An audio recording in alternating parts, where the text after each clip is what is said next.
Ya, Assalamualaikum warahmatullahi wabarakatuh. Salam sejahtera untuk kita semua. Apa kabar, rekan-rekan mahasiswa? Ketemu lagi dalam pertemuan kedua ini di mata kuliah manajemen strategi. Nah, kali ini kita akan membahas lingkungan eksternal perusahaan. Subtema bahasan kita kali ini adalah analisis industri dan pesaing. Saya kasih titik dua, navigasi dan dinamika pasar. Oke ya, sebelum lanjut slide berikutnya, maka saya mencoba menyampaikan executive summary dalam eh, mata kuliah kali ini. The big picture atau gambaran besar, sebuah strategi yang hebat tidak dibuat di ruang hampa. Minggu ini kita beralih dari memahami diri sendiri atau internal menjadi memahami medan tempur atau eksternal, tanda petik. Kita akan mempelajari berbagai media cakrawala bisnis untuk mengubah signal yang lemah menjadi signal yang kuat, strong, adalah menjadi keunggulan kompetitif.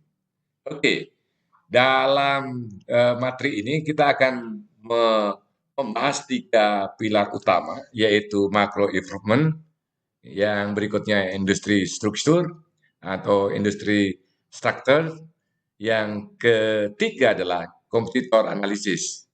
Ya, itu ya, perlu rekan-rekan mahasiswa ketahui. Key takeaway yang saya berikan pada Anda adalah probabilitas bukan hanya soal efisiensi internal, tapi soal posisi kita. Saya ulangi, tapi soal posisi kita di tengah kekuatan industri. Oke ya, para mahasiswa, sebelum slide yang berikutnya, saya coba ingatkan juga sebagai bahan referensi dan belajar Anda, maka saya juga sudah siapkan untuk Anda, rekan-rekan mahasiswa, yaitu instruksi tugas. Nah, ini instruksi tugas ya. Rekan-rekan mahasiswa, seperti yang telah saya sampaikan di kelas, strategi bukanlah tentang menjadi yang terbaik di segala hal, tapi tentang memilih medan perang yang tepat dan mengetahui siapa lawan kita.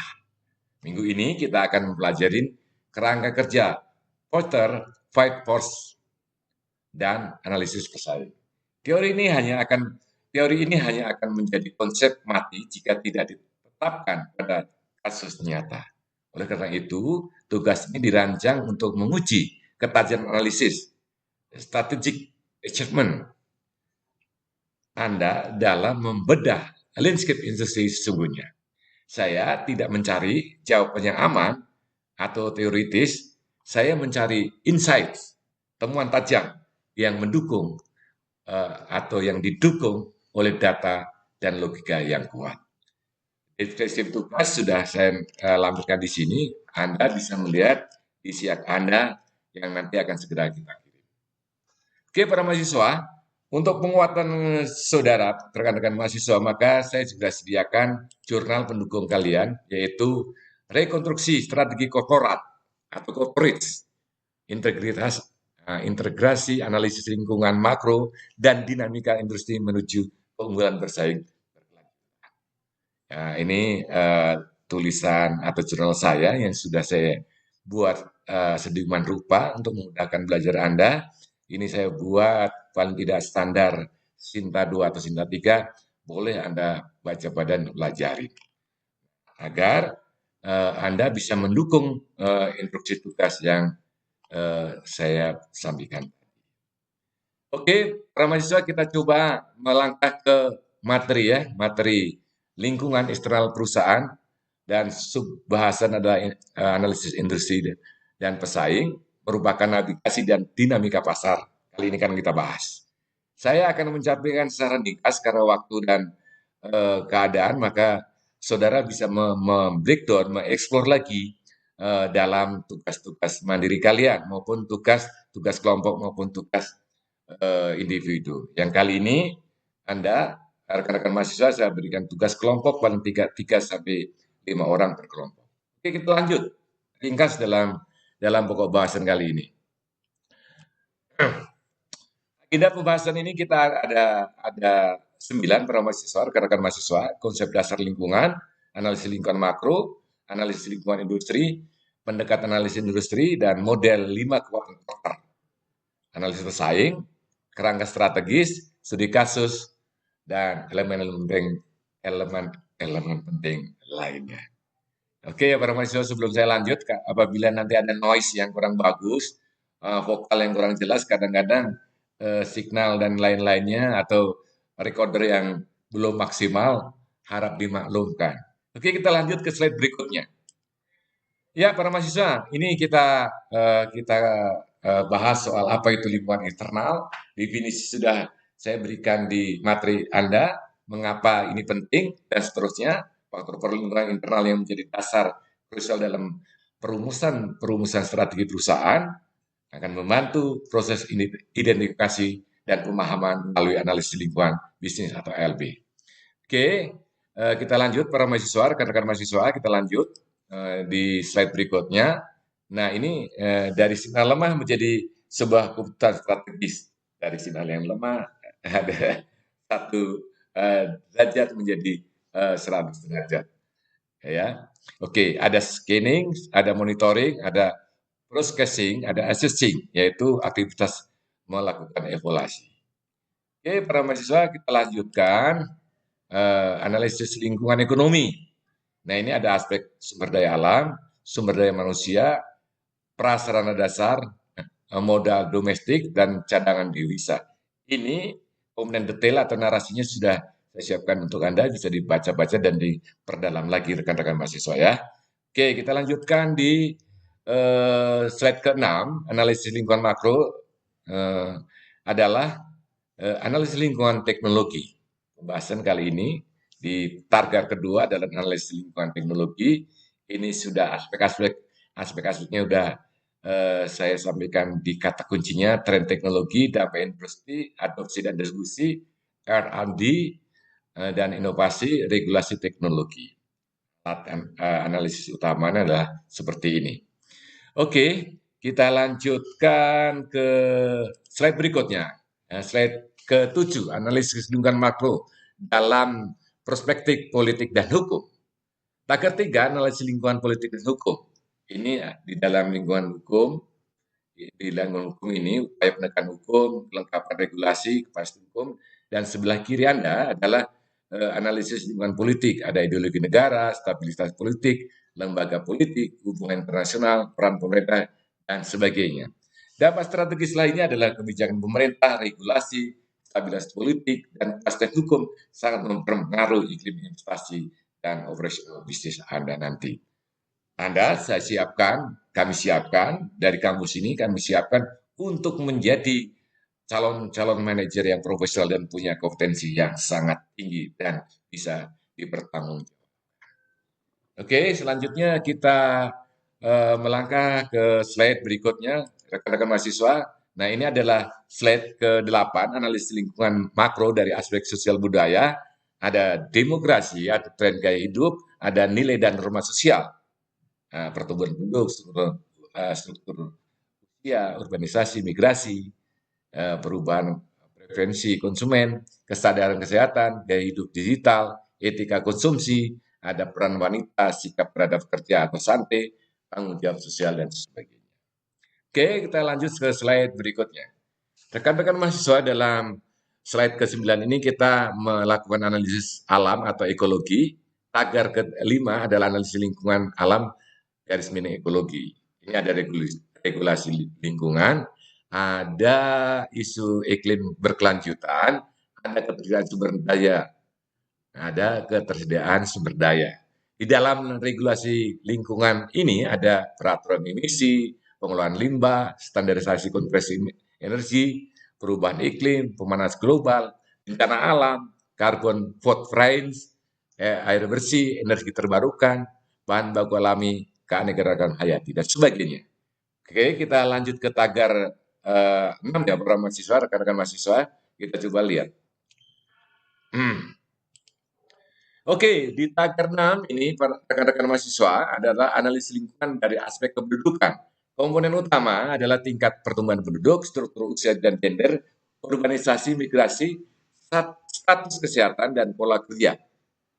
Saya ulangin, status kesehatan, pola keluarga, dan tingkat pendidikan. Ini ekspresinya di sebelah kanan Anda bisa Anda baca dan pelajari lebih mendalam.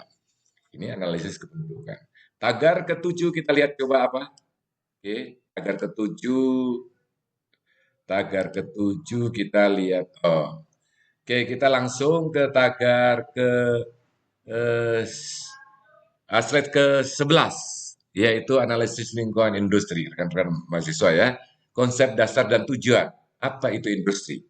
Ya, kita coba narasikan sedikit, interpretasikan sedikit, yaitu sekelompok perusahaan yang menghasilkan produk yang sama, mendekati sama, atau sebagai barang pengganti atau substitusi. Yang kedua adalah ditawarkan untuk target pasar atau konsumen yang kurang lebih sama. Yang berikutnya adalah bersaing pada rentang harga yang tidak terlalu jauh berbeda. Kawan-kawan mahasiswa, rekan-rekan mahasiswa bisa menginterpretasikan, memberikan narasi dan sebagainya tentang hal ini. Tujuan analisis lingkungan industri ini adalah mencari gambaran tentang peluang dan ancaman bisnis dari sektor eksternal, peluang dan ancaman dari sektor ya. Yang berikutnya adalah memahami bahwa peluang atau ancaman diakibatkan oleh strategi dan perilaku bisnis para pemain lainnya. Ya, gitu ya para mahasiswa ya. Dan berikutnya adalah bagaimana rekan-rekan mahasiswa itu bisa memahami bahwa peluang atau ancaman diakibatkan oleh strategi dan perilaku bisnis orang lain. Yang kedua ya.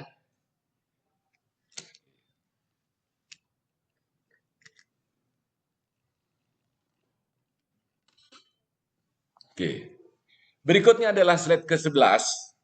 Tadi tagar ke-6, coba kita lihat tagar berapa tadi, tagar ke-6 sudah kita bahas, adalah lingkungan kependudukan. Yang berikutnya adalah kita akan membahas analisis lingkungan industri. Oke, kita coba lihat sebentar. Oke. Sekarang ini kita akan membahas analisis industri.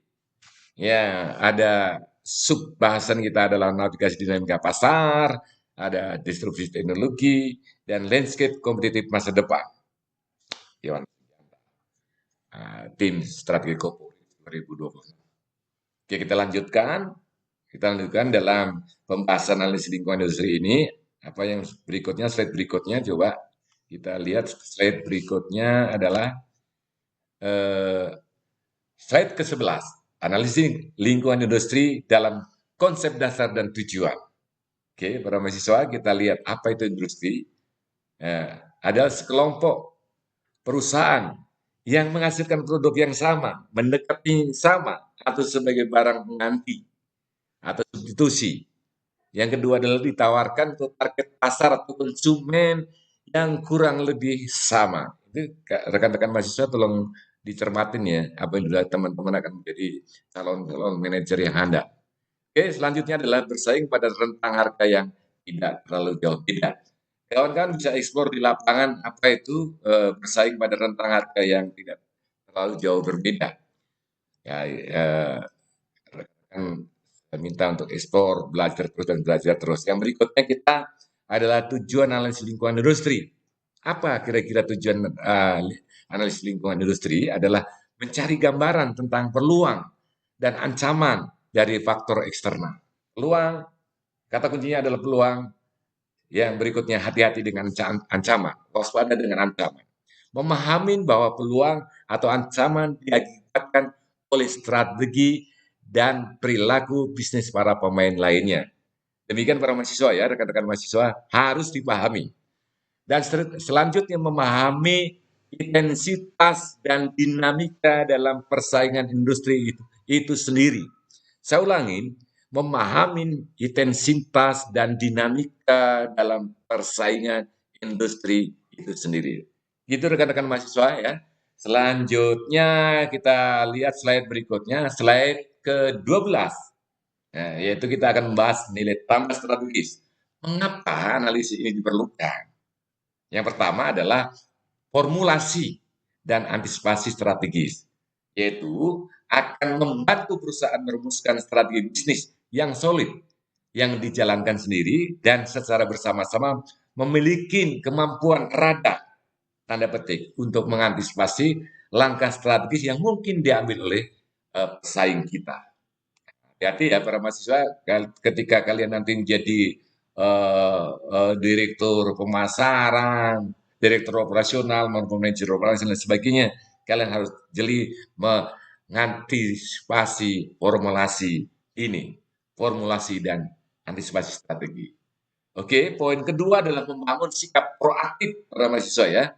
Membangun sikap proaktif, mengubah pola pikir perusahaan dari sekedar bertahan, ya, gelandang tengah aja atau back belakang kalau bermain bola, itu menjadi tim Anda adalah menjadi striker-striker handal yang dihandalkan oleh perusahaan Anda. Oke, yang kedua adalah di poin membangun sikap proaktif ini adalah membangun budaya proaktif, menciptakan perubahan, bukan sekedar reaktif. Ketika ada kompetitor, gimana gimana, ya, jangan begitu. Membangun budaya, ingat ya, membangun budaya proaktif dalam menciptakan perusahaan, bukan sekedar reaktif, merespon setelah pesaing sudah bergerak kemana-mana. Oke, para mahasiswa kita lanjut ke slide berikutnya. Inilah slide ke-13 itu pendekatan analisis industri. Dua pendekatan utama para mahasiswa ya, rekan-rekan mahasiswa perlu rekan-rekan pahami adalah pendekatan struktural dan pendekatan lainnya. Ini di sebelah kiri ini ada alat analisisnya. Kalian bisa nanti saya berikan latihan contoh kasus, studi kasus dan sebagainya. Rekan-rekan mahasiswa bisa mempelajari lebih dalam lagi teori-teori dan implementasi untuk analisis eksternal kita nanti dan analisis industri. Oke, yang kedua pendekatan lainnya adalah RBV, adalah berorientasi pada sumber daya dan keunggulan lainnya. Berikutnya adalah dinamika kompetitor, siklus hidup, produk, lihat di sini. Dan tadi kita udah bahas PESTEL tadi, ada politik, ekonomi, sosial budaya dan sebagainya. Outputnya adalah bagaimana membangun keunikan dan adaptasi konteks.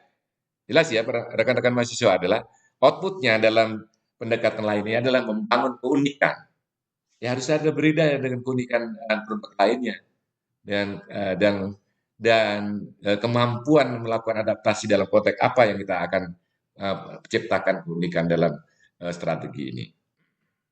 Oke, para mahasiswa, rekan-rekan mahasiswa, kita lanjut ke slide berikutnya. Slide ke-14 adalah model 5 kekuatan Porter, yaitu kerangka analisis intensitas persaingan.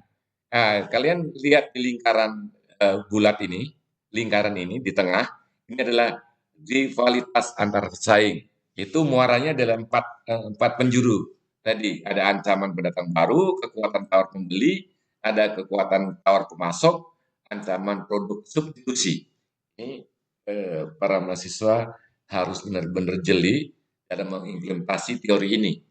Nanti ketika Anda, rekan-rekan mahasiswa, ditugaskan atau dimandatkan sebagai manajer operasional, manajer marketing, dan sebagainya, kalian harus mampu melakukan implementasi ini.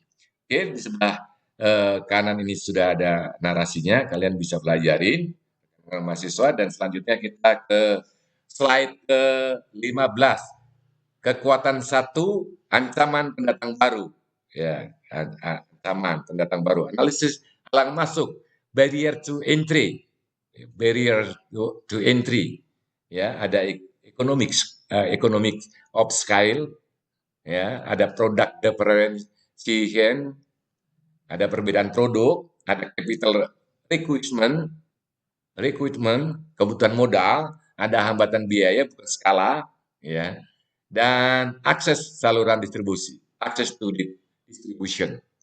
Yang berikutnya adalah government policy atau kebijakan pemerintah. Definisi dan implementasinya sebelah kanan Anda bisa Anda pelajarin lebih dalam lagi. Oke. Lanjutnya kita akan ke slide ke-16, kekuatan kedua, kekuatan tawar masuk. Ini sudah kita baca dulu, kita definisikan dulu dan mekanisme apa. Pemasok dapat memanfaatkan kekuatan tawarnya atas para anggota industri dengan cara menaikkan harga ataupun menurunkan kualitas barang dan jasa yang dijual. Oke, narasi sudah ada di sini para mahasiswa. Nah, sekarang kondisi dan pemasok kuat itu kondisinya seperti itu. Nah, skenario-nya, ilustrasi skenario-nya adalah pemasok kuat dengan catatan bagaimana pemasok itu menjual barang bagus dengan harga mahal dan industri satu menderita. Ya, yaitu kalau pemasok kuat. Nah, sekarang bagaimana kalau pemasok lemah?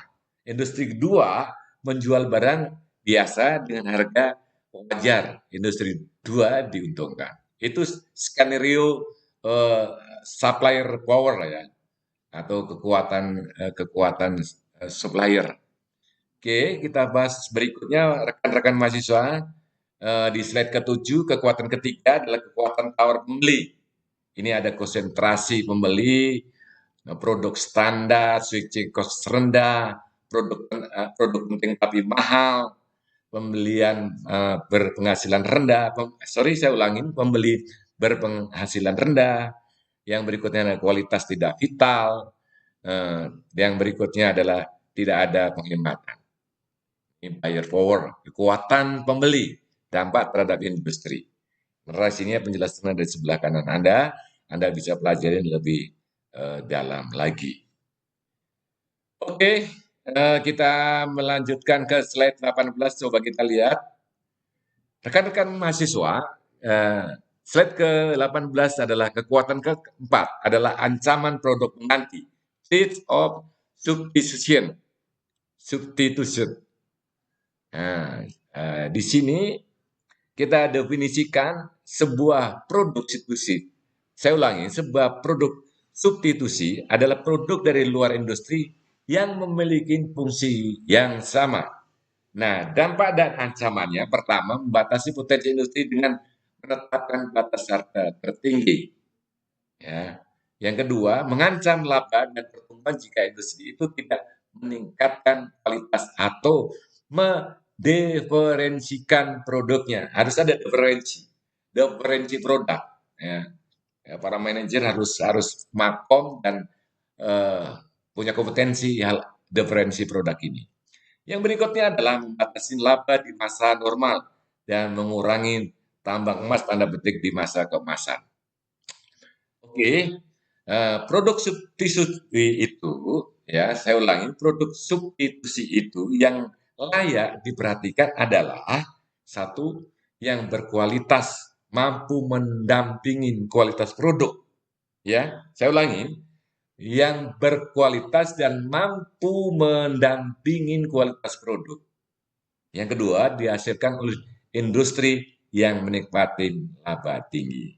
Oke, contohnya ini produk substitusi ini yang mengancam industri sebagai tantangan. Ya, itu adalah contohnya ada CCTV.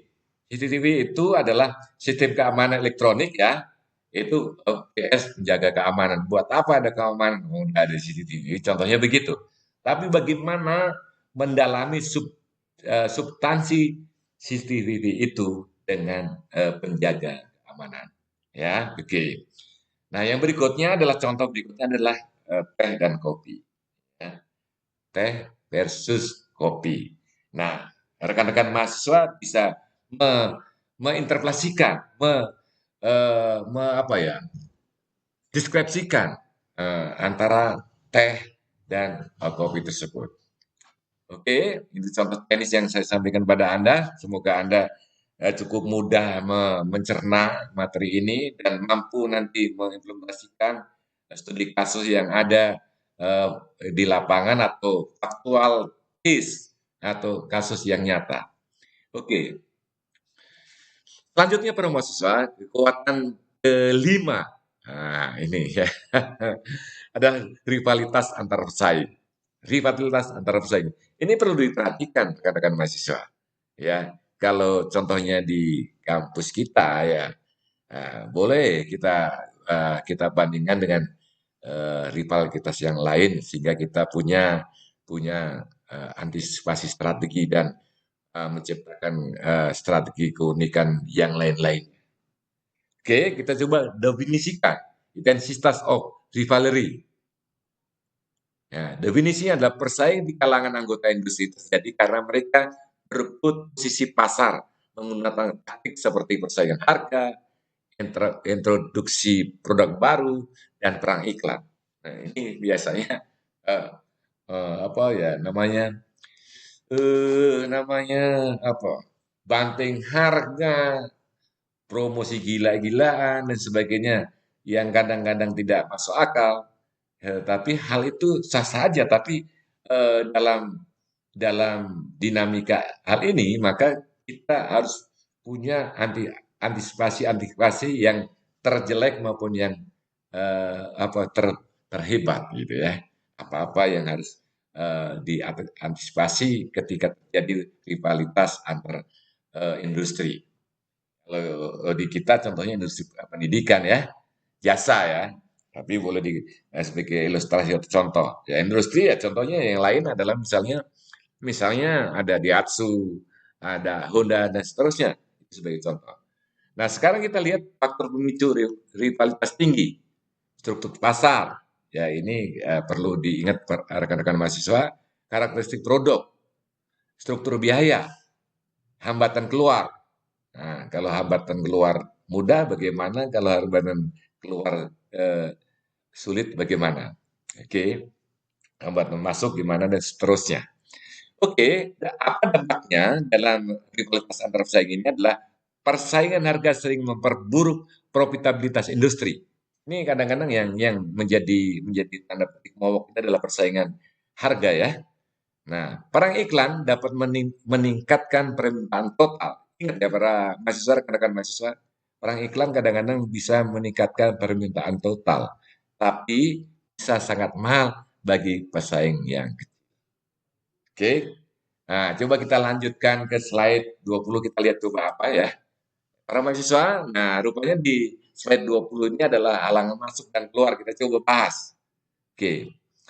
Nah, para mahasiswa bisa melihat grafik ini atau tabel ini ada halangan keluar rendah, yaitu return rendah, stabil. Nah, halangan masuk rendah, ya halangan masuk rendah, return rendah, stabil, halangan masuk tinggi, return tinggi, stabil, risiko tinggi, return tinggi, risiko tinggi. Oke, implementasi strategis pertama adalah halangan masuk tinggi plus halangan keluar rendah adalah kondisi yang paling ideal. Ya, rekan-rekan mahasiswa, halangan masuk tinggi, halangan keluar rendah, maka akan menciptakan sebuah kondisi paling ideal dalam konteks profit stabilitas perusahaan atau profit tinggi dan stabil. Oke, yang kedua adalah halangan masuk rendah, halangan keluar tinggi, maka adalah menciptakan kondisi paling berisiko dan profitnya rendah. Banyak pemain bertahan. Oke, itu ya para mahasiswa yang kita bahas di slide ke 20 ini adalah halangan masuk dan keluar, efek terhadap keuntungan industri. Oke, kita coba bahas berikutnya rekan-rekan mahasiswa. Yang ke-21 adalah analisis persaing. Ya, para mahasiswa harus memahami dorongan kompetitor yang ada. Apa yang mendorong kompetitor itu terjadi? Ya, apa yang mendorong kompetitor? Ya, tujuan pertama adalah tujuan masa depan. Ya, yang kedua adalah asumsi dan kapabilitas. Kalau tujuannya itu adalah bagaimana tujuan kita dibandingkan pesaing, di mana perhatian akan diletakkan di masa mendatang, bagaimana sikap mereka terhadap pengambilan risiko. Yang berikutnya adalah apa asumsi mereka tentang industri dari diri sendiri, apa kekuatan dan kelemahan utama mereka. Itu ya, memahami dorongan kompetitor. Ya, selanjutnya apa yang dilakukan atau dapat dilakukan oleh kompetitor? Ya, dilakukan strategi saat ini apa? Bagaimana cara mereka berkompetisi saat ini? Apa strategi yang mendukung perubahan dalam struktur kompetisi saat ini? Oke. Yang berikutnya adalah bagaimana respon dan implementasi strategi yang mereka ciptakan. Apa yang akan dilakukan pesaing di masa mendatang? Di mana letak keunggulan kompetisi kita? Bagaimana hal ini mengubah hubungan dengan persaingan? Ya, saya ulangi, bagaimana hal ini mengubah hubungan persaingan? Itu ya, para mahasiswa ada 2 poin penting, apa yang mendorong kompetitor dan apa yang dilakukan oleh kompetitor. Oke, lanjut kita slide ke 22. Model 3C adalah company, ada kompetitor, ada customer atau pelanggan. Ya, para mahasiswa harus memahami prinsip strategi yang sukses, harus mempertimbangkan 3 unsur utama ini. Company, kompetitor, saya ulangi, company atau perusahaan, ya, pesaing atau kompetitor, pelanggan atau customer. Itu 3 komponen penting yang harus Anda cermatin dan pahamin sebagai seorang manajer yang punya kompetensi yang tinggi dalam melakukan analisis eksternal, analisis industri. Oke, di slide 23 sudah kita bahas berpikir strategis untuk bersaing. Itu ada 3 poin utama yang penting para mahasiswa sudah pahamin. Kita selanjutnya ke slide ke-24, model plus Ching. Menurut Hermawan Kartajaya, Ching Drive, ya saya ulangin, menurut Hermawan Kartajaya adalah Ching Driver atau faktor perubahan. Ini plus Ching, ini di bawahnya ada diagram plus Ching, merupakan faktor perubahan. Faktor perubahan meliputi teknologi, pemerintah dan industri, aturan internasional. Ya, deskripsinya adalah ada inovasi digital, regulasi, struktur pasar, globalisasi dan versus lokalisasi. Itu menjadi pertimbangan inti dalam model plus C dalam perubahan. Faktor-faktor perubahan ya, rekan-rekan mahasiswa itu. Dan konsep strategi 3C ini harus terus-menerus diadaptasi, dilakukan adaptasi dengan faktor-faktor perubahan yang dinamis, faktor-faktor perubahan atau change driver yang dinamis. Oke, para mahasiswa, kita lanjut. Rekan-rekan mahasiswa, kita lanjut ke slide 26 atau 25 adalah tingkatan situasi persaingan, kompleksitas area bersaing. Ini saya coba buatkan tabel untuk Anda agar lebih enak, lebih nyaman untuk melihatnya. Nah, tingkat stabil, yaitu seperti itu, fokus, karakteristik. Contohnya, ini coba kita bahas satu ya. Stabil, fokus, customer company. Nah, karakteristiknya monopoli, di antaranya PLN, PDAM, dan sebagainya. Nah, interested, itu males kompetitor, yaitu persaingan terbatas atau terikat. Contohnya Garuda yang dulu ya. Oke, dan berikutnya. Ya, yang ini adalah chaos gitu atau chaos gitu. Yaitu kalau yang chaos ini adalah hiperkompetitif, kompetisi hiper, yaitu teleshopping dan e-commerce. Karena selalu sangat ketat sekali persaingannya. Oke, kita lanjutkan di slide ke-26. Para mahasiswa, rekan-rekan mahasiswa adalah studi kasus dampak krisis ekonomi. Nah, sektor mana atau ini kita bahas sektor yang menang dan kalah ya. Sektor mana yang berdampak negatif atau menderita? Yaitu pasti sektor modern, perkotaan seperti bank dan properti gitu ya. Perusahaan dengan utang luar negeri yang besar gitu.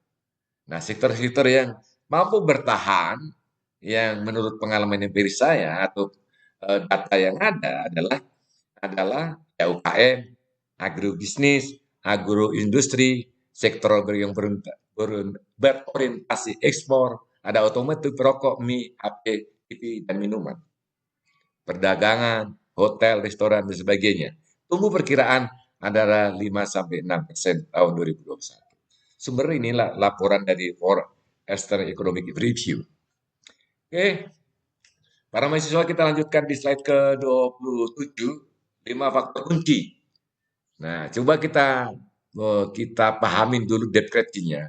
Pentingnya batas industri, menetapkan batas industri.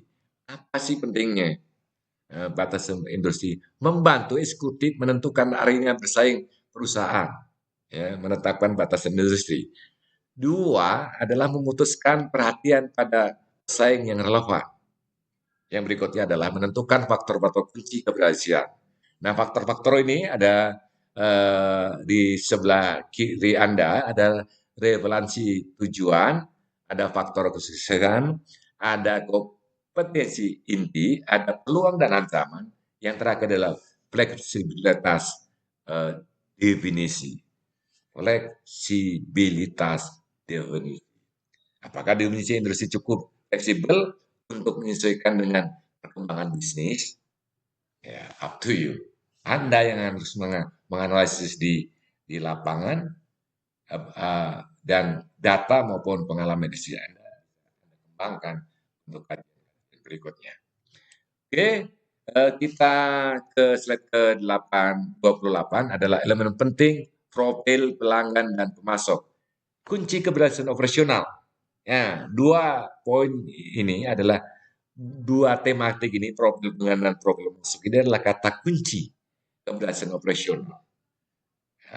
Profil pelanggan yaitu pentingnya pemahaman mendalam terhadap pelanggan adalah kunci keberhasilan operasional. Ya.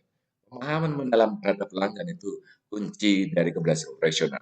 Identifikasi kebutuhan, preferensi, perilaku pembelian, sensitivitas harga. Harus kita pelajarin sensitivitas harga itu.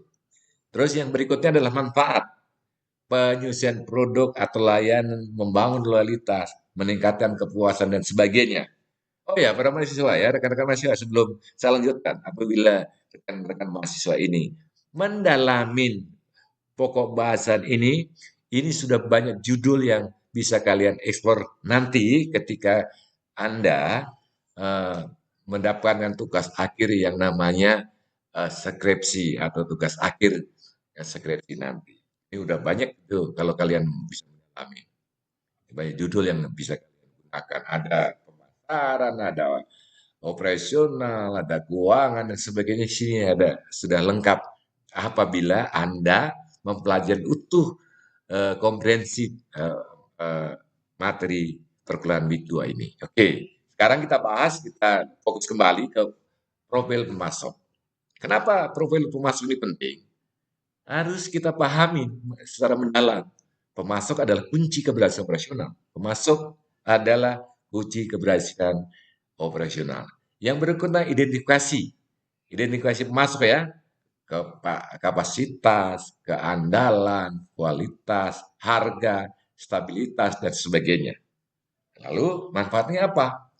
Menjamin kelancaran pasokan, negosiasi yang menguntungkan, mitigasi risiko. Itu bisa dilakukan. Kita lakukan analisis. Itu adalah profil pelanggan, profil pemasok adalah kunci keberhasilan operasional di perusahaan Anda nanti. Oke, kita lanjutkan di slide ke 29 adalah elemen penting kreditor dan SDM. Evaluasi lingkungan operasional. Ya, kita pentingnya penilaiannya atau pentingnya penilaian atas produk dan pemasok. Saya ulangin, pentingnya penilaian pemasok dan kreditor sangat penting untuk evaluasi lingkungan operasional perusahaan yang akurat karena kualitas, harga, aksesibilitas sumber daya, keuangan manusia dan bahan baku jarang sekali yang ideal. Maka penting dilakukan evaluasi lingkungan operasional. Yang di sini ada dua aspek kritis, yaitu kreditor dan sumber daya manusia. Jelas ya? aspek dalam evaluasi lingkungan operasional ini ada dua sisi kritis. Yang utama adalah kreditor dan sumber daya manusia. Ada lembaga keuangan, bank, non-bank, ada pemegang obligasi, investor, atau dan fokus pada kemampuan pendanaan, persyaratan kredit, fleksibilitas, dan sebagainya. Yang berikutnya adalah kalau tidak ada kelas pentingnya adalah sumber daya manusia, pasar tenaga kerja, ketersediaan talenta, tingkat upah, yang difokuskan pada kuantitas, kualitas, harga, aksesibilitas tenaga kerja. Itu ya para mahasiswa ya, rekan-rekan mahasiswa. Oke ya, slide ini memang banyak, makanya ya kita ini di apa ya, 3 SKS ini nggak cukup waktu pertemuan eh, eh, kurang lebih eh, 90 menit kurang. Ya. Kita coba lanjutkan slide berikutnya. Oke, ini yang perlu rekan-rekan mahasiswa ketika nanti Anda diminta menjadi sebuah pemimpin atau owner perusahaan. Nah, perlu kalian camkan kesalahan-kesalahan ini yang lazim dan yang perlu kalian hindari. Ya, sekali lagi, hal-hal ini perlu kalian hindari. Terlalu memperhatikan pesaing yang ada tanpa memperhatikan pendatang baru. Jelas ya. Yang kedua, terlalu memperhatikan pesaing besar dan mengabaikan pesaing kecil. Yang berikutnya, yang ketiga adalah mengabaikan pesaing internasional yang potensial. Yang berikutnya, menganggap perilaku pesaing sama dengan perilaku yang di masa lalu. Dan seterusnya. Itu biasanya kesalahan umum analisis pesaing yang dilakukan para pemimpin perusahaan. Semoga kalian nanti bisa mendesain lebih dalam lagi dan tidak melakukan kesalahan-kesalahan yang seperti ini. Hindarin poin-poin ini, rekan-rekan. Oke, rekan-rekan mahasiswa, sekarang kita ke slide 31 adalah strategi posisi bersaing. Menilai posisi bersaing. Konsep utama yaitu menilai posisi bersaing. Ya, meningkatkan kesempatan untuk merancang strategi yang optimal dan manfaatnya peluang lingkungan. Ada manfaat, di situ ada memahami posisi relatif terhadap pesaing dan seterusnya, dan syarat kuncinya lah di mana posisi kita di pasar, di mana posisi kita di pasar. Terusnya para mahasiswa bisa lebih dalam materi yang sudah saya siapkan untuk Anda, PPT sudah saya siapkan untuk Anda. Oke, nah tibalah saatnya dari executive summary atau intisari materi week kedua ini adalah ada beberapa aspek adalah saya sampaikan kembali, kita reminding kembali ada lingkungan eksternal, ada lingkungan makro, ada lingkungan industri, ada fight force porter, dan analisis bersaing, kerangka strategis, elemen pendukung, dan kesalahan umum yang biasanya dilakukan oleh para manajer. Oke, nah selanjutnya, selanjutnya kita lanjut ke kesimpulan akhir para mahasiswa. Ya, rekan-rekan mahasiswa perhatikan kesimpulan akhir, kunci sukses strategis. Pertama adalah proses berkelanjutan. Ingat, rekan-rekan mahasiswa ya, proses berkelanjutan. Yang kedua adalah makro PS atau versus industri. Pahamin makro postel untuk melihat gambaran besar dan memahami industri five forces untuk melihat dinamika persaingan langsung. Yang ketiga adalah kenali pesaing. Yang keempat adalah fokus pada pelanggan. Yang kelima, hindarin kesalahan umum tadi yang sudah saya reminding slide sebelumnya. Oke, kita lihat slide berikutnya, rekan-rekan mahasiswa. Nah, ini rekan-rekan mahasiswa sudah saya berikan studi kasus aplikasi Five Force. Latihan untuk Anda, sudah saya bagi tugas kelompok untuk Anda. Ini adalah studi kasus analisis industri. Ini template laporannya tugas Anda nanti. Yang berikutnya adalah untuk latihan Anda adalah profil kompetitor. Kompetitor A, B, C atau sorry A, B dan seterusnya. Ya. atau katakanlah perusahaan Anda. Ini adalah komponennya, tujuan masa depan, strategi saat ini, asumsi setengah pasar, kapabilitas, kekuatan, kapabilitas, kelemahan, dan sebagainya.